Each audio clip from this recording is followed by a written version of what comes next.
How many times do we have to teach you this lesson, old man? Is a phrase I quite frankly think of too often when it comes to these live service video games. What is up, guys? Welcome back to the channel. So today I want to talk about live service video games in this day and age and why they are simply just doomed to fail. Concord, Suicide Squad Kill the Justice League, and now High Guard. You know what all three of those games have in common? They all failed the second they came out. The parent companies of these video games thought that their games were going to be hits, that they were going to be the next Fortnite, Apex Legends. They all thought they were going to be the next big thing, but guess what? They were just another live service game on the chopping block. To this day, I still don't understand why these parent companies think the live service meta is the way to go. We are long past that 2016 to 2021 era of live service games. And to be honest, I'd say 2021 is even pushing it. It was a very small window, and if you were able to put out a game in that small window, chances are you would succeed at it. And those are the titans that we still see to this day, for the most part. Of course, there are the exceptions. We got Marvel Rivals recently, we got Arc Raiders recently, Helldivers, we got that recently. These are the games that did the live service meta well and did them right. They didn't straight up copy another game like it.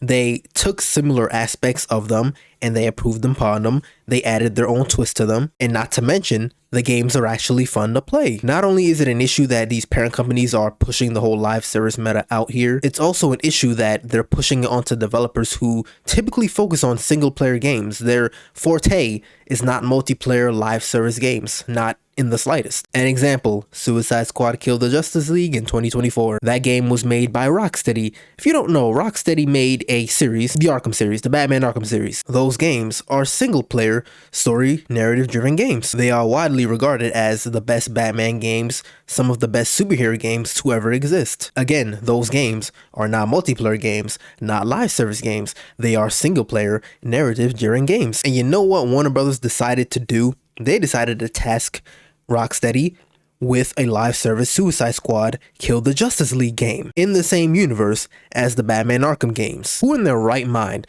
would decide that was a good idea? Not only was it a live service multiplayer game, it was also a looter shooter. The Arkham games are not a looter shooter. I get these characters are not Batman, but you did not have to give every single character automatic rifles. What's crazy and almost funny about this game is that if it weren't a multiplayer game, if it weren't a looter shooter game, it could have actually been a good game if it were taking the complete opposite direction. But no, they decided, hey, let's take the high risk, high reward route and try and see if we can get into the live service meta here. Then we go to Concord later that year, I believe it released August 2024, and yeah, that was even worse. This is probably one of the worst like live service launches in history, probably the worst. The game came out in August of 2024 and shut down in September 2024 the following month. The game lasted like 2 weeks. Now this one is a little different than Suicide Squad Kill the Justice League because this studio was a relatively new studio, I believe, filled with some veterans from Bungie, you know, the people who made like Destiny. So these guys only made one game.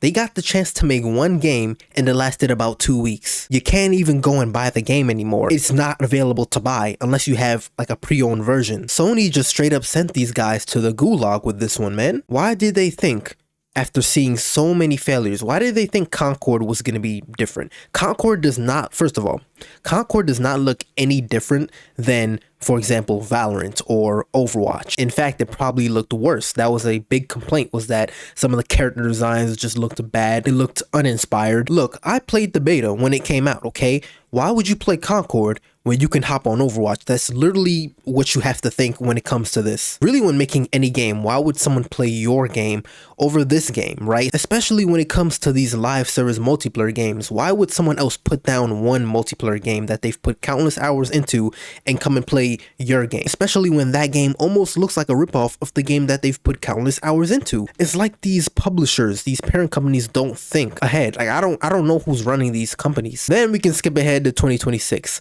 High Guard. Actually, no, we gotta backtrack a little bit to the end of 2025 at the Game Awards. This game was saved to be the last thing, the very last thing shown at the Game Awards. You know, in 2024, when the very last thing was Intergalactic, you know, a story-driven, narrative-driven game by Naughty Dog. Really big studio, really talented studio. Even if it wasn't GTA 6, you know, everybody thought with the way Jeff Keighley was hyping it up, it could have been GTA 6, but no, it was still from someone very renowned, very well received. Not to mention, it was a story driven narrative-driven game. One that looks pretty inspired so far. We don't know much about it. We haven't seen too much about it. And then we go to 2025.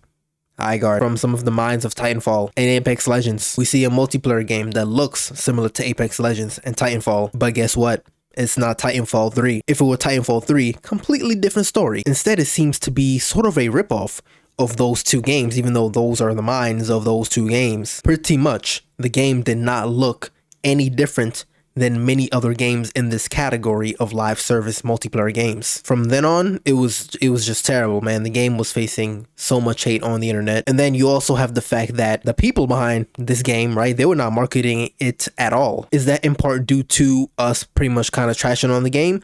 Of course, but maybe you should try to, get yourself out there, talk about it a little more. And then the game came out.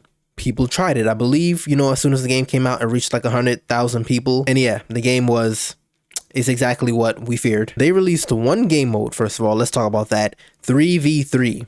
The game should have launched with the 5v5 or 6v6, which they did add a few days later. After hearing the reception that the game was just too slow, the pacing was really off. Compared to the size of the map, it just did not match. That definitely helped the game. But when you look at the game overall, play the game, it's not that fun. That's the issue. Why would you play Highguard when there are other games similar to this in this same genre that do it way better? And now guess what? The developers of Highguard, what are they called? Wildlight Entertainment, faced massive layoffs. It is February 18th as I'm recording this video. The game came out January 26th, 2026. And I don't want to wish bad on this game or anything, or the developers or anything like that, but it's not looking good. Highguard's peak was 97,249. As of right now, there are 653 people playing the game, less than 1,000 people. Its 24-hour peak is about 1,500. So yeah, it's not looking too good for Highguard. And again, I do not want to wish bad on anyone, the developers, anything like that. It's just sad to see something like this consistently, and I feel like we talk about this enough to the point where parent companies, they should know this is not something they should be doing. I never blame the developers themselves, because most of the time it's not up to them and it's not their fault. All right, enough of Highguard. I don't want to make this video entirely about them, but yeah, this is just like an unfortunate thing. Live service video games, unless they are different, unless they are actually fun, they innovate, they are doomed to fail. Even look at Call of Duty, for example, right? They are technically now, I guess, a live service game. They've been one for a very long time now. They're like, I guess, one of the OGs. Look at the release of Black Ops 7. That game is not doing well compared to their previous titles. Of course, it's still up there. Millions of people are still playing it and buy it, but compared to even Black Ops 6 last year, looking over the past 4 or 5 years, sales are down, the players are down, because the games are not changing enough, they're not innovating enough, they're actually getting worse with time. Look how garbage the Black Ops 7 campaign was.